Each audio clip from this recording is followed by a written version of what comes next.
এই 10টা কাজের একটাও যদি কেউ করে তবুও ঈমান ভেঙে যাবে, ঈমান বিধ্বংসীকারী বিষয়। তখন আবার তাকে পুনরায় শাহাদা দিয়ে ইসলামে প্রবেশ করতে হবে, মুমিন হতে হবে, ঈমানদার হতে হবে। জানা দরকার নাই, খুবই গুরুত্বপূর্ণ। তো আমি শুধু আজকে পয়েন্টগুলো বলবো, ইনশাল্লাহ এরপরে কখনো বিস্তারিত কথা হবে ইনশাল্লাহ। তো লিখে নেন, এটাও লিখেও নিতে পারেন, কোনো অসুবিধার কিছু নাই। ঈমান বিধ্বংসী কয়টা বিষয়? আবার বলছি, ঈমান বিধ্বংসী কয়টা বিষয়? ওই যে উদাহরণ দিলাম, অজু করেছেন, এখন যদি কারো ধরেন কেউ বমি করে ফেললো বা ইস্তেঞ্জা করে ফেললো, অজু থাকবে? গোসলে থাকবে? থাকবে না। এরকম ঈমান বিধ্বংসী কিছু বিষয় আছে যেগুলো করলে ঈমান বের হয়ে যাবে, চলে যাবে। আল্লাহ পাক এই সবগুলো কাজ থেকে আমাদের সবাইকে হেফাজত করেন। তাহলে এখন আমরা যে কয়েকটা বিষয় বলছি, ঈমান বিধ্বংসী 10টা বিষয়। 1 নাম্বার, আল্লাহর সাথে শিরক করা। আল্লাহর সাথে শিরক করা, ওই যে শিরক নিয়ে তো আলোচনা হয়েছে বিস্তারিত এখানে বেশ কয়েকদিন, তাওহীদ নিয়ে কথা হয়েছে। শিরক মানুষের কথায় হয়ে যায়, কাজে হয়ে যায়, আকীদায় হয়ে যায়, চিন্তায় হয়, দর্শনে হয়, ইবাদতের ক্ষেত্রে হয়। এরকম বহু ক্ষেত্র আছে শিরকের। শিরক সম্পর্কে বিস্তারিত জানতে হলে তাওহীদ এবং শিরকের উপর যে কিতাবগুলো আছে এগুলো বাসায় কিনেন, পড়েন। যেগুলো বুঝবেন না আলেমদেরকে জিজ্ঞাসা করবেন। তাহলে প্রথম কথা হলো, আল্লাহ পাকের সাথে শিরক করা যাবে না। শিরক করলে ঈমান ছুটে যাবে। এই বিষয়ে সূরা নিসার মধ্যে 48 নম্বর এবং 116 নম্বর আয়াতে আল্লাহ পাক ইরশাদ করেছেন, ইন্নাল্লাহা লা ইয়াগফিরু আন ইউশরাকা বিহি ওয়া ইয়াগফিরু মা দুনা যালিকা লিমান ইয়াশা। নিশ্চয়ই আল্লাহ তাআলা তার সাথে শিরকের গুনাহ ব্যতীত অন্য যে কোনো গুনাহ যাকে ইচ্ছা মাফ করতে পারেন। নিশ্চয়ই আল্লাহ রাব্বুল আলামিন তার সাথে শিরকের গুনাহ ক্ষমা করেন না, এছাড়া অন্য যে কোনো গুনাহ যাকে ইচ্ছা ক্ষমা করতে পারেন। তওবা করলে শিরকের গুনাহ মাফ হবে, তওবা না করে শিরকের উপর মৃত্যুবরণ করলে অবস্থা ভয়াবহ। যার আমলনামায় শিরক থাকবে নিশ্চিত জাহান্নাম, আর যার আমলনামায় শিরক থাকবে না, যত গুনাহই থাক, একদিন না একদিন জান্নাত। যার আমলনামায় শিরক থাকবে, জাহান্নাম ছাড়া রাস্তা নাই, ওই অবস্থায় মারা গেছে, আর কি। আর যার আমলনামায় শিরক নাই, অন্য হয়তো পাপ আছে, আল্লাহ পাক চাইলে যে কোনো পাপ মাফ করতে পারে। তবে শিরকের সাথে কিন্তু কুফরও থাকতে পারে, কুফর থাকলে একই অবস্থা। এক কথায় সূরা নিসা আল্লাহ রাব্বুল আলামিন বলেছেন যে আল্লাহ রাব্বুল আলামিন তার সাথে শিরকের গুনাহ ক্ষমা করেন না বা করবেন না, এছাড়া যে কোনো গুনাহ আল্লাহ পাক যাকে ইচ্ছা ক্ষমা করতে পারেন। এছাড়া সূরা মাঈদার 72 নম্বর আয়াতেও ইরশাদ করা হয়েছে যে ইন্নাহু মান ইউশরিক বিল্লাহ ফাকাদ হারামাল্লাহু আলাইহিল জান্নাহ। এটা তো আপনারা জানেনই, ওয়া মাওয়াহুন নার ওয়া মা লিযালিমিনা মিন আনসার। যে নিশ্চয়ই আল্লাহ রাব্বুল আলামিন বলছেন যে নিশ্চয়ই যে ব্যক্তি শিরক করে, নিশ্চয়ই যে ব্যক্তি শিরকে লিপ্ত হয়, আল্লাহ পাক তার জন্য জান্নাত হারাম করে দেন। নিশ্চয়ই যে ব্যক্তি শিরকে লিপ্ত হয়, আল্লাহ পাক তার জন্য জান্নাতকে হারাম করে দেন এবং তার বসবাস করার স্থান হবে জাহান্নাম বা আগুন। ওয়া মা লিযালিমিনা মিন আনসার, এবং জালেমদের কোনো সাহায্যকারী নেই। তো এই শিরকের অনেক প্রকারভেদ আছে, এগুলো নিয়ে ইনশাআল্লাহ পরে কখনো বিস্তারিত কথা বলবো। এর আগেও বলা হয়েছে। তো মনে রাখবেন, মানুষের কথায় শিরক হয়ে যায়, কাজে শিরক হয়ে যায়, চিন্তায় শিরক হয়, আকীদায় শিরক হয়, ইবাদতের মধ্যে শিরক হয়। এছাড়াও গোপন শিরক বা রিয়া, খফি, শিরকুল খফি, এগুলো শিরকের অন্তর্ভুক্ত। এটা হলো 1 নাম্বার, ঈমান বিধ্বংসী 10টা বিষয়। প্রথমটা হলো আল্লাহর সাথে শিরক করা। 2 নাম্বার, আল্লাহ এবং বান্দার মাঝে মধ্যস্থতাকারী স্থাপন করা। আল্লাহ এবং বান্দার মাঝে মধ্যস্থতাকারী স্থাপন করা। আবার বলছি যে আল্লাহ এবং তার বান্দার মাঝে তৃতীয় কোনো পক্ষকে দাঁড় করানো। যেমন আবু জেহেলদের যুগে চলে যান, আবু জেহেলরা বলতো কি, আবু জেহেল, আবু লাহাব, উতবা সাহেব, তারা বলতো যে মা না'বুদুহুম ইল্লা লিয়ুকাররিবুনা ইলাল্লাহি যুলফা। তাদেরকে প্রশ্ন করা হতো যে তোমরা লাত, উজ্জা, হবল, মানাত এগুলো মূর্তির পূজা কেন করো? তারা বলতো যে মা না'বুদুহুম ইল্লা লিয়ুকাররিবুনা ইলাল্লাহি যুলফা। আমরা তো শুধু এই জন্যই তাদের ইবাদত করি যে এই মূর্তিগুলো আমাদেরকে আল্লাহর কাছে পৌঁছায় দিবে, মানে এই মূর্তিগুলো আমাদেরকে আল্লাহ পর্যন্ত পৌঁছায় দিবে। এই যে মধ্যস্থতাকারী স্থাপন করা, এখনো বাংলাদেশের প্রেক্ষাপটে বহু কবর পূজারী, মাজার পূজারী এইভাবেই এই আকীদাই পোষণ করে না। একটা তো হলো শহীদরা সুপারিশ করবেন, আল্লাহর ওলিগণ সুপারিশ করবেন, নবীগণ সুপারিশ করবেন, মুহাম্মদ সাল্লাল্লাহু আলাইহি ওয়াসাল্লাম সুপারিশ করবেন। এইটা তো আল্লাহ রাব্বুল আলামিনের দেয়া ইখতিয়ারে করবেন। আর কেউ যদি আকীদা পোষণ করে যে কবর শায়িত ব্যক্তি আমাকে সন্তান দিতে পারে, আমার ভালো মন্দের মালিক, আমার কথা শুনে আমি দোয়া করলে আমার কথায় জবাব দিবে, তো মুশরিক। এই শিরকি আকীদা আর আবু জেহেলের আকীদার মধ্যে কোনো পার্থক্য নেই। বুঝতে পারছি? আল্লাহ এবং বান্দার মাঝখানে কোনো মধ্যস্থতাকারী রাখা যাবে না। শুধু আল্লাহ এবং বান্দার মাঝখানে আছে নবী সাল্লাল্লাহু আলাইহি ওয়াসাল্লাম এবং তার আদর্শ। এর মধ্য দিয়ে আল্লাহকে পাইতে হবে। সাহাবায়ে কেরামের আদর্শ, তাদের মধ্য দিয়ে আল্লাহকে পেতে হবে, এই হলো বিষয়। এবং আমাদের আকাবির আসলাফদের মানহাজ, এগুলো আমরা ফলো করবো। তিন নম্বর হচ্ছে যারা মুশরিক বা কাফেরদেরকে কাফের মনে করে না, যারা মুশরিক বা কাফেরদেরকে কাফের মনে করে না বা তাদের কুফরিতে সন্দেহ পোষণ করে, তারাও ইমান থেকে বের হয়ে যাবে। ধরেন কোন একজন ব্যক্তি, মুসলমান নামধারী একজন ব্যক্তি যদি মনে করে যে কাদিয়ানীরা আসলে কাফের না, নাউযুবিল্লাহ, এরকম যদি মনে করে তাহলে সেও কাফের, সে ইমান থেকে চলে গেছে।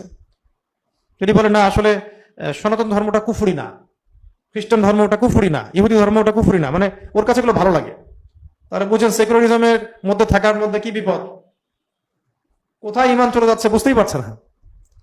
সকালে ইমানদার আছে, বিকেলে হয়তো কাফের হয়ে গেছে, বিকেলে ইমানদার ছিল, সকাল হতে হতে কাফের হয়ে গেছে। কেউ যদি মনে করে যে কাফের মুশরিকরা কাফের না, সন্দেহ পোষণ করে যে আসলেই কি তারা কাফের নাকি কাফের না। কেউ যদি মনে করে ইহুদি ধর্মও সঠিক, খ্রিস্টান ধর্মও সঠিক, ওই কথিত সনাতন ধর্মও সঠিক, হ্যাঁ, কমিউনিজমও সঠিক, বা জৈন ধর্মও সঠিক, বৌদ্ধ ধর্মও সঠিক ইত্যাদি, আর ইসলামও সঠিক, এরকম যদি মনে করে কাফের, ইমান থেকে বের হয়ে গেল। কেউ যদি এক কথায় কাফিরকে কাফির মনে না করে, মুশরিককে মুশরিক মনে না করে এবং এতে কোনো সন্দেহ পোষণ করে, তাহলে সেও কাফের হয়ে যাবে। 3 নম্বর বিষয়। 4 নম্বরে আসেন, কি এখন কঠিন লাগতেছে না ইসলাম? হ্যাঁ, এইভাবেই কঠোরভাবে ইসলাম পালন করতে হবে, এর নামই হচ্ছে ইসলাম। ঠিক আছে।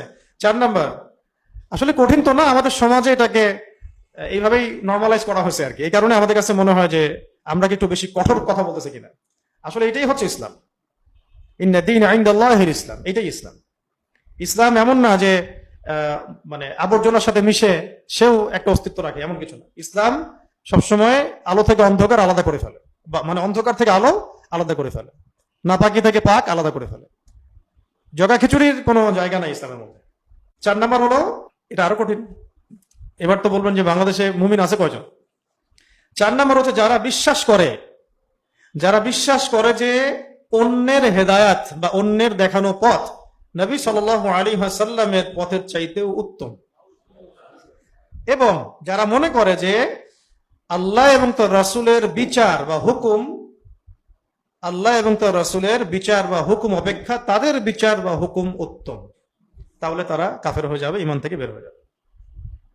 কি এরকম লোক নাই? যারা মনে করে যে আল্লাহ এবং তার রাসূলের যে হেদায়েত, এর চাইতে তাদের দেখানো পথ উত্তম, এরকম মানুষ নাই? সাংস্কৃতিক অঙ্গনে যান, শিক্ষা অঙ্গনে যান, রাজনীতির মধ্যে যান, অর্থনীতির মধ্যে যান, হ্যাঁ, আরো যে ফিলোসফিক্যাল থটস যেগুলো বাংলাদেশে আছে ওগুলোর মধ্যে যান, দেখেন তাদের আকীদা, দর্শন, কথাবার্তার ধরনগুলো দেখেন। ঠিক আছে। কিন্তু আমি একটা বিষয় আশ্চর্য হই যে এত স্পষ্ট কুফরি করার পরও তাদেরকে কাফের বলতে মিম্বরগুলো থেকে খুব ভয় আসে কেন জানি। মিম্বরের যারা আমানত রক্ষা করেন তারা কেন জানি বলতে চান না যে আসলে এটা কুফরি, বা দিন শেষে তাদের সাথেই ধন্যা দেন, তাদের সাথেই লিয়াজু করেন, আতাত করেন। এই জিনিসটা আমার বুঝে আসে না।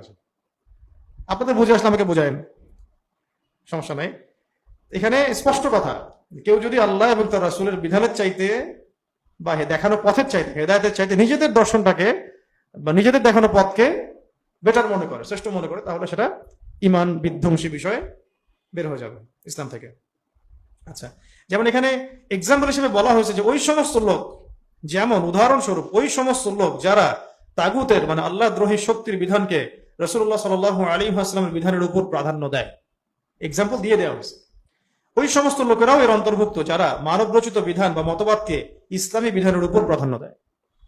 এখন যত সেকুলার রাষ্ট্র আছে, ডেমোক্রেটিক রাষ্ট্র আছে, কমিউনিস্ট রাষ্ট্র বা ন্যাশনালিজমে যারা বিশ্বাসী, তাদের আইন কানুন, বিচার, সংবিধান এগুলো কি প্রমাণ করে? এই যে কঠিন হয়ে গেল এখন, তারাও তো দাড়ি টুপি নিয়ে ঘোরাফেরা করে, কেউ কেউ ওই সিস্টেমের মধ্যে ঢুকে আবার ইসলামও কায়েম করার চেষ্টা করতেছেন, মাশাআল্লাহ। তাহলে মুশকিল, আল্লাহ আমাদেরকে সঠিক বুঝ দান করেন। যতদিন ধরে আমরা এই চেষ্টাটা করছি তার চেয়ে আমার মনে হয় যে অর্ধেক সময় যদি আমরা হকার বাতিল স্পষ্ট করতাম, তাহলে জেনারেশন তৈরি হতো যারা নিজেরাই বলতো যে আমরা এসব বাতিলপন্থী কোনো কিছু চাই না। আমরা প্রায় 50 বছর নষ্ট করেছি, প্রায় 50 বছর। এখন যে একটা মানে হাইপ দেখা যায়, বা বুঝুক না বুঝুক ইসলাম, আল্লাহ, রাসূল শরিয়া, ইমারা, আল্লাহর আইন, এগুলোর প্রতি যে মহব্বতটা দেখা যায় একটা প্রজন্মের মধ্যে, এই মেহনতটা কিন্তু আপনি 30 বছর আগের জেনারেশনের মধ্যে এভাবে হয়তো পাবেন না। এটা খুব ভেরি রিসেন্ট এটা দেখা যাচ্ছে মাশাআল্লাহ, যে বাংলাদেশের মাটিতে একটা জেনারেশন এরকম কথা বলছে বা আকীদা পোষণ করছে। তাহলে যদি আমরা 50 বছর থেকে ট্রাই করতাম তাহলে আরো বেটার হয়তো নিশ্চয়ই। তো ঠিক আছে, এখন থেকে আমাদের কাজ হচ্ছে আরো 20 বছর চেষ্টা করা। আচ্ছা, 5 নাম্বার শোনেন। 5 নাম্বার হচ্ছে, যে ব্যক্তি, এবার তো মুশকিল, আরো কঠিন, যে ব্যক্তি রাসূলুল্লাহ সাল্লাল্লাহু আলাইহি ওয়াসাল্লাম যা নিয়ে এসেছেন, যে ব্যক্তি রাসূল সাল্লাল্লাহু আলাইহি ওয়াসাল্লাম যা নিয়ে এসেছেন, মানে দ্বীন ইসলাম, কুরআন, সুন্নাহ, এই তো যা নিয়ে এসেছেন, সে অনুযায়ী আমল করে, সে অনুযায়ী আমলও করে, কিন্তু এই দ্বীনের কোন বিষয়ের উপরে ক্রোধ রাখে বা বিদ্বেষ রাখে বা অবজ্ঞা পোষণ করে, সেও কাফের। মানে কঠিন বিষয়, মানে আপনি আল্লাহ এবং তার রাসূলের পক্ষ থেকে যা এসেছে, মানে দ্বীন ইসলাম, কোরআন এবং সুন্নাহ, এর উপরে ধরেন আমলও করছেন কেউ একজন, কিন্তু ইসলামী কোনো বিধানের উপরে সে হিংসা তো না, বিদ্বেষ পোষণ করে, তাচ্ছিল্য করে, অথবা এটাকে অবজ্ঞা করে, সেও কাফের। মানে আপনি 5 ওয়াক্ত নামাজ পড়ছেন, দিনের অনেক বেসিক ফান্ডামেন্টাল পালন করছেন, কিন্তু বলছেন আর পর্দার বিধান এই যুগে চলে নাকি, ব্যাস, ইসলামী আইন এই যুগে চলে নাকি, কাফের হয়ে গেল। বুঝতে পারতেছি? সে নিজে কিন্তু পালন করে, নামাজও পড়ে, রোজাও রাখে, হজও করে, মাঝে জাকাতও দেয়, কিন্তু ইসলামের কোনো বিধানের উপরে সে কি করে, বিদ্বেষ পোষণ করে অথবা তাচ্ছিল্য করে, অবজ্ঞা করে, কাফের হয়ে যাবে।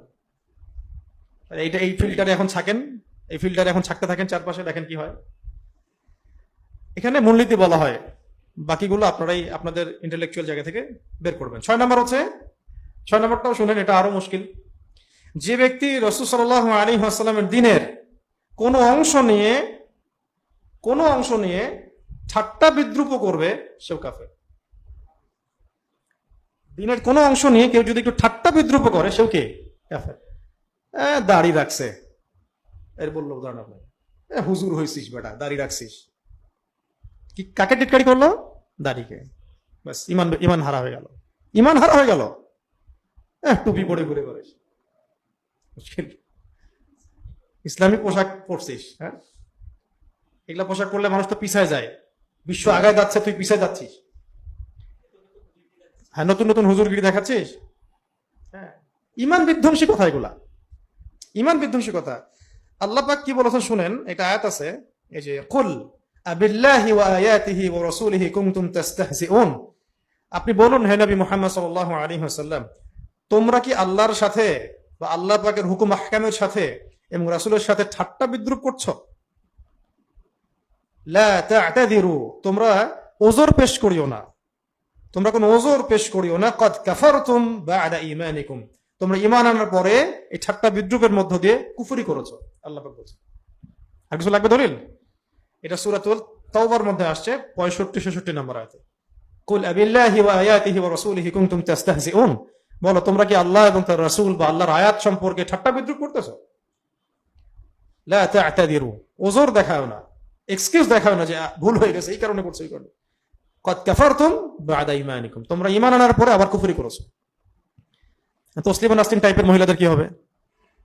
এরা যারা শাহবাগী, তাদের কি হবে? বামদের কি হবে? প্রগতিশীলতার নামে যারা যারা এগুলো ইসলাম বিদ্বেষী তৎপরতা কি হবে? প্রথম আলোর কি হবে? পত্রিকার কি হবে? লিখনের কলামগুলোর কি হবে? কার্টুন যারা রাখতেছে, ব্যঙ্গ বিদ্রুপ কি হবে? সাতেনদের কি হবে? আপনাদের এখনো মনে হয় যে আপনারা একদম ইসলামী রাষ্ট্রে বাস করেন বাংলাদেশে?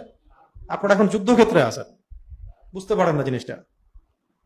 ফেসবুকে ঘুরেন তো বেশি, মনে হয় যে খেলাফত তো কায়েম হয়ে গেছে ফেসবুকে। ফেসবুকে তো অনেক খেলাফত তো ফেসবুকে কায়েম হয়ে গেছে, খালি আইনটা বাস্তবায়ন করা বাকি, এরকম মনে হয়। বাস্তবতায় আসেন মাঠে ময়দানে, দেখবেন যে বহু দূর, এখনো বহু দূর। পুরো সিস্টেমটা ইসলাম বিদ্বেষী, পুরো সিস্টেমটা ইসলাম বিদ্বেষী। এখানে আপনারা গোরাবা, আমরা গোরাবা। গোরাবা মানে কি? অপরিচিত। আপনি পরিপূর্ণরূপে ইসলাম পালন করতে যান, আপনি সমাজে গোরাবা হয়ে যাবেন। কিন্তু এগুলি ইসলাম। এভাবে যদি কেউ জীবন করতে পারে, ঈমান নিয়ে মরতে পারবে।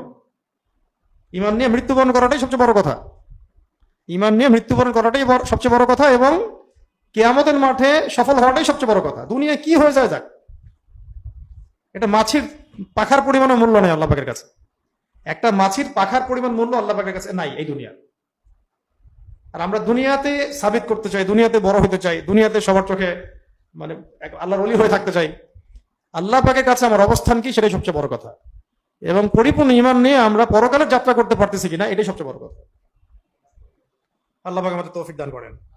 তাহলে ইসলামের কোনো বিষয় নিয়ে কেউ যদি ঠাট্টা বিদ্রুপ করে, কি হবে? ঈমান থেকে বেরো যাবে। 7 নাম্বার জাদু করা। 7 নাম্বার কি? জাদু করা। কেউ যদি জাদু করে, জাদুবিদ্যার চর্চা করে, হ্যাঁ, যে কোনো কারণেই করুক, স্বামী স্ত্রীর মধ্যে মিল মহব্বত সৃষ্টি করার জন্যও কেউ যদি জাদু করে, এই জাদু হারাম, কুফরি, কবিরা গুনাহ। আর বাকি অন্য উদ্দেশ্যে করলে তো শেষ। তো এটা সূরাতুল বাকারায় 102-3 নাম্বার আয়াতের দিকে বিস্তারিত ওই বড় একটা আয়াত আছে, ওয়াত্তাবিউ মা তাতলু শায়াতিনু আলা মুলকি সুলাইমান, একদম পুরো একটা পড়বেন, এখানে পুরো ডিটেইলস দেওয়া আছে আর কি। তো জাদুবিদ্যা নিয়ে এখানে একটা তালিমে আমি ধরে ধরে সব বলে দিয়েছিলাম যে চিকিৎসার জন্য কি করতে হবে, জাদু কি, কেন। ওই ক্লিপটা হয়তো আছে, আপনারা দেখে নিন। আজকে আর ডিটেইলস বলছি না, এতটুকু বলছি, জাদু জাদু যারা প্র্যাকটিস করে, চর্চা করে, উমর রাদিয়াল্লাহু আনহুর যুগে তাদেরকে হত্যা করা হতো। এটা হচ্ছে একটা মৃত্যুদণ্ডের সমপরিমাণ শাস্তি আর কি। এটা এখন ঘরে ঘরে ঘরে ঘরে ঘরে ঘরে বলবো না, কিন্তু এলাকায় এলাকায় ঠিকই চলছে, চলছে না? পোস্টারিং করে, অনলাইনে অ্যাড দিয়ে তান্ত্রিক তান্ত্রিক কবিরাজ এগুলো জাদু করতেছে। এগুলো থেকে বাঁচতে হলে অবশ্যই কোরআনের সাথে সম্পর্ক রাখতে হবে, ফরজ ওয়াজিব ঠিকঠাক মতো আদায় করতে হবে, পাক পবিত্র থাকতে হবে, নিয়মিত দোয়া দরুদ মাসনুন যে জিকির আজকার এগুলো করতে হবে।